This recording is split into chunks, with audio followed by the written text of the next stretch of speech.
It seems Ridley Scott is the latest director to be asked the exhaustive superhero question. In a recent interview with Deadline promoting House of Gucci, he said that superhero movies are fucking boring as shit. He would elaborate on this position. Their scripts are not any fucking good. What I love most about this is that Scott is talking about Waterloo and the constraints of doing the Napoleon story with just one battle, and then he just segues straight into ripping into superhero movies. Almost always, the best films are driven by the characters, and we'll come to superheroes after this if you want, because I'll crush it. I'll fucking crush it! They're fucking boring as shit! 9 times out of 10 I detest seeing directors get asked these kinds of questions. There's a million and one interesting things you could be asking them, not least the superhero genre, probably questions about the movie that they're actually promoting.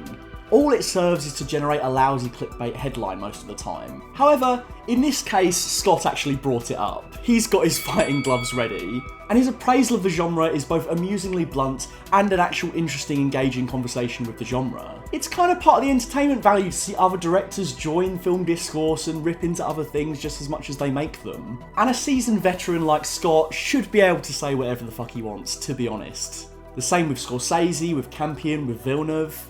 If it really irritates you to see people trashing a movie that you like, then you may have fallen prey to making that movie part of your personality. If you like a thing, don't let anyone tell you different, and if you don't want to listen to people telling you different, then that's fine, but engage with it. Don't let anyone else's opinion of a movie bring yours down. It ultimately doesn't matter, and to be honest, it's just great to hear someone like Scott talk about it. Because it's funny to me, as a fan of Scott's work and a fan of the superhero genre, to think about like summer 2017 where I sat down and watched Guardians of the Galaxy Volume 2 and Alien Covenant, and I enjoyed both, whereas Scott would have sat there and gone, this is fucking boring as shit.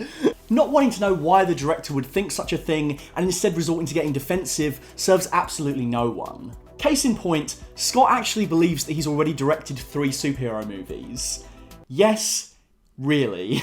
I think I've done 3 great scripted superhero movies. One would be Alien with Sigourney Weaver, one would be fucking Gladiator, and one would be with Harrison Ford. I wonder if Scott means they're superhero movies in a commercial sense. They're big budget ideas with lots of special effects to accompany the story. He does go on to talk about the special effects in superhero movies without much more elaboration. Or maybe he is actually attributing superhero narrative conventions to these stories. It's hard to say. It's easy to think these directors will have it out for the genre, but the very notion that Scott would class something like Alien or Blade Runner as a superhero movie of his is just fascinating to me. And on that note, I would love to see a conclusion to the series that allowed Scott to expand on alien mythology, as well as probably the closest stab he's ever going to get at doing a Blade Runner sequel. What with the themes it explores in its central android character.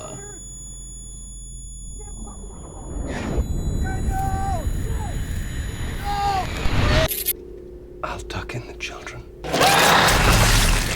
I'm of course talking about Prometheus and Alien Covenant. Scott has spoken about his desire to make multiple Alien prequel films, but with Disney now in control of what happens to Alien and the lukewarm reception to both efforts, I can't see that happening. But I would like to see Scott's take on David at least one more time, as well as the chance to answer any more lingering questions in the overarching tale of destruction and rebirth involving the engineers. Having a 3rd film in the David trilogy could really round things off. If we're to follow the Planet of the Apes model, with each sequel featuring a different human cast, then David will need to face off against a new group of heroes in this theoretical 3rd Alien film.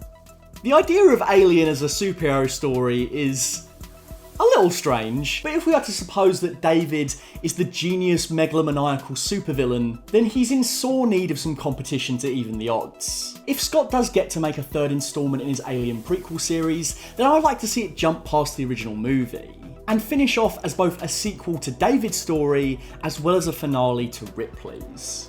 Before I jump into why it would make a lot of sense for Ripley to meet David, allow me to talk to you about balls for 90 seconds. Today's video is brought to you by Manscaped. I'm a pretty hairy man, as you can see, so finding decent grooming products are a must, especially for my bikini area. I've been gifted the Performance Package very kindly from Manscaped, and it comes with a whole range of goodies. This is the Big Daddy, this is the Lawnmower 4.0. This is a great gift idea if someone you know has tremendously hairy. Ballers know that Manscaped just added the Weed Whacker nose and ear trimmer to the collection. You can get a little set for nail clipping, which is pretty sweet. If you want your testes smelling fresh, well you're in luck because it comes with ball deodorant and ball toner. Who knew that was the thing? You do now. So it actually says on the bottle it's refreshing. Those look refreshing. It also comes with this neat little travel bag and a pair of boxer briefs. Now, obviously, I'm not going to record footage of me using all these products, but just take my word for it. It's a pretty good trim. Go to manscaped.com and use my promo code FAT20 to get 20% off your first order, plus free international shipping and 2 free gifts. Oh, still smells of my balls. That you have to get close. Ripley was a character first introduced by Ridley Scott in the directing chair all the way back in 1979. From there she would go on to star in the action-orientated James Cameron sequel Aliens. Aliens was a fantastic sequel, but from there on out the waters get a little bit muddy. Whilst there are plenty of fans of Alien 3, and I think Alien Resurrection gets a bit of an excessive mauling, there's no denying the prospect of Ripley returning in a divergent timeline is something worth seeing. In 2015, Neil Blomkamp very nearly got that project off the ground. As a direct sequel to Alien and Aliens, it would have reunited Ripley with Hicks and an adult Newt, for one last adventure against the Xenomorphs. But alas, it was never meant to be, and now we have some stray pieces of concept art. Blomkamp believes that the critical response to Chappie was what pulled the plug on his Alien project, and this was the last time he discussed it with Scott. In an interview with The Guardian, he said it's possible that Ridley watched Chappie and he was like, this guy can't do Alien, so let's just go ahead and move on. The most heartbreaking thing is that Sigourney Weaver, according to Blomkamp, was very enthusiastic about returning. She was quoted as saying, "I also felt bad for Sigourney because she was really into what I had brought forward." He also suggests that for Fox, it came down to an either-or regarding Scott's ongoing films and this proposed Alien sequel. It was a case of both projects, they were moving forward at Fox simultaneously, and one of them was picked, but Fox just clearly doesn't want it. I haven't had anything to do with that for years. Sigourney was unbelievably supportive and amazing. I have nothing but the best things to say about Sigourney. I'm such a fan of hers on every level. She was always into the project. Blomkamp has since clarified multiple times that he's not interested in doing Alien now, nor does he have much interest in the constraints of making a film for an established IP. As cool as this might have been, I'm not sure if Blomkamp would have been the right director for this project. The concept art looked really cool, but that's pretty standard fare for a Blomkamp picture. His sci-fi worlds have never been the problem, but his handling of story is a bit of a mixed bag for me, and I wonder if he would be able to handle the weightier themes of Alien in the manner that Scott does. But still, I don't see why the idea of Ripley returning can't be resurrected for a different Alien project somewhere down the line, especially if Sigourney Weaver is indeed interested. If this is the final time Sigourney Weaver is going to step into the shoes of Ripley, then it needs to deliver us something that we haven't gotten before, and facing Michael Fassbender's David feels like an appropriate end goal for a variety of reasons. Ever since the first movie, Ripley has had to face the might of Weyland-Yutani's scrupulous corporate dealings as much as the threat of the Xenomorph. Now, unbeknownst to her, we know that Peter Weyland's magnum opus, David, is in fact responsible for creating the Xenomorph itself. The audience has been uncovering the origin of this hellish predator for 2 movies now. Why not share that information with the protagonist of the original series? Surely David, an android with Machiavellian ways and murderous impulses, would be a being that Ripley would despise with every fibre of her being, and that's just before she finds out he's the daddy of the Xenomorph. Ripley, of course, also has an uneasy relationship with artificial intelligence. From Ash to Bishop, she has come to understand that they are capable of a wide range of thoughts and emotions. It is not a simple black and white. Positioning David as a final boss antagonist allows these themes to once again bubble to the surface. I want to know how Ripley views David and what his history means to her. He is the android that created the very vessel that has destroyed her life and caused all of her torment. In Blofeld's words, "It was me, Ripley, the author of all your pain." If this were to take the same approach as before and opts to be a direct sequel to Aliens, ignoring the later sequels, then it wouldn't take too many mental gymnastics to bring these 2 eras together. David is an android and his form will not age. You will die. I will not. So all he has to do is wait out in space doing his crazy experiments and whatnot until he can reach the time period where Sigourney Weaver, Michael Biehn and a Samara Weaving type could convincingly play Ripley, Hicks and Newt. From David's perspective, it makes sense for Ripley to be his endgame too. Both Prometheus and Alien Covenant had their own lead characters, Shaw and Daniels respectively. Both characters ended up unexpected victims of David's evil plots.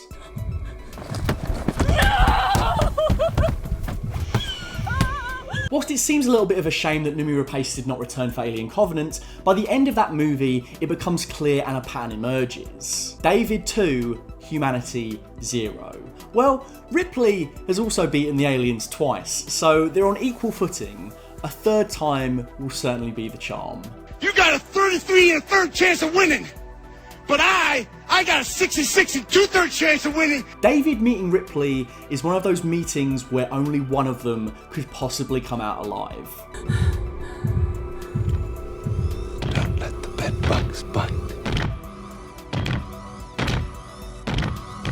Get away from her, you bitch! I would just love to see Ripley, after everything she has gone through, after everything she has fought for, after everything she has lost, to come face to face with the progenitor of the xenomorph. He can serve as the perfect counterweight to what Ripley stands for, and his presence in a movie like that would open us up to a whole range of cool monstrous designs and crazy experiments. I would love to see Ridley Scott get a chance to make a third and final Alien prequel/sequel, and it would be incredible if Ripley and co could be a part of it. Even though Prometheus is a bit of a mess, I appreciate the fact that it tried to break new ground in the franchise. It felt misguided back then to not include the xenomorph, and it was certainly an odd decision for Ridley Scott to tell John Spates to remove the aliens from the original Alien Engineers script. Why would you have Alien and then take the alien out of it? But it did show that Scott was driven by story rather than nostalgia. It wasn't just a Force Awakens bumper pack of alien origins with loads of references thrown in. It's just a shame that the script wasn't really up to par.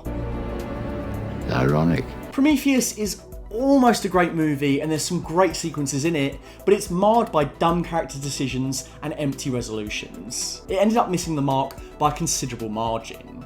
But then we get to Alien Covenant. But what really impressed me about Scott's work on these movies is how he was willing to listen to the criticism. He knew that loads of fans wanted to see the original xenomorph in the first Prometheus movie, but he also wanted to continue to tell the story that he was interested in. You seek your creator. I am looking at mine. So Covenant is a neat marriage of the two. He knew the fans wanted to see the original xenomorph. He promptly jettisoned the Prometheus aesthetic. The sequel, once titled Paradise, became Alien Covenant. Alien Covenant got a mixed response from the fan base, but I gotta be honest, I loved it at the time. I still think it's a great movie now, and I don't understand why it gets so much hate. I think it gets unfairly shat on a lot because of how bad Prometheus was. But I think as a response to Prometheus, it rectifies all of its biggest complaints. It takes the best part of the last movie, adds back in the alien, and crucially, spends time answering questions rather than asking them. And on top of that, it's just a better script. It's more tightly wound, there's more threats facing our characters, and they feel like real people as opposed to the cardboard cutouts of Prometheus. And seeing the birth of the first xenomorph was a fantastic continuation of David and all of the themes of creation that were in the first movie. Every moment this character on screen is some of the series' best output, and I'm gonna say it, he's the best character that has been created in the Alien franchise since Ripley. I could go on about Alien Covenant and the pitfalls of Prometheus for days, but to be honest, I've got an Alien ranking video which is almost an hour long going through all of the movies, which has been sitting on my hard drive for about 6 months now, and I really must get back to it and make that the Alien extravaganza that I want it to be. So if you want to hear more of my thoughts on those movies, check that out soon. I'm going to try and finish it maybe before the end of the year, maybe early next year. But for now, let's just say that the opportunity for Scott to create another movie on top of Alien Covenant is an exciting prospect in my opinion, and I really hope it happens. If superhero movies and blockbusters are focusing on bringing back legendary heroes and villains, then why can't Ridley Scott do it with Alien in a way that makes those other efforts look like preschool? You could finish Ripley's story, finish David's story, and cap off the tale of the first and last xenomorph in one stroke. I think it's perfectly fine to continue Scott's movies alongside the upcoming TV series. It seems like this will focus on a new cast of characters and possibly even a different time period. It should be as free to be whatever it wants. I don't want it slotting into established continuity at every turn, like every single new Star Wars property.